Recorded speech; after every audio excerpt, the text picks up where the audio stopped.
Mashindano maya mauma ma wĩigana wa kilomita 10 na makugucĩrĩirie mabũrũri 9. Muoroto wa mo munene arĩ kũhunjia ndũmĩrĩri ya thayũ o hamwe na gũkũria rũhonge rwa mathako. Tuan Condes kuma bũrũri-inĩ wa Netherlands niwe ũhotire mahenya maya ma ngamĩra, ũndũ ũrĩa oigĩte nĩ wa gwĩtĩĩrwo mũno, makĩria agĩtarĩria ũrĩa atuĩkire mũhotani. A camel race here this morning, which was really cool.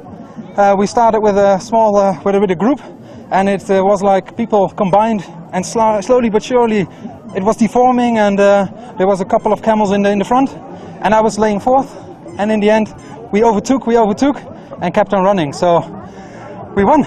I felt like a queen out there on top of the camel. My trainer David here was working so hard. We were working together. I enjoyed seeing all of the people waving to them, but it's hard work, much hard work. Elina McIntosh ũrĩa ũyũkirie namba 2 nĩoigĩte atĩ riuma rita rĩake rĩa mbere gwĩkuruhania na mahenya maya, agĩcokeria ngatho mũrutani wake nĩ kũmuonereria njĩra.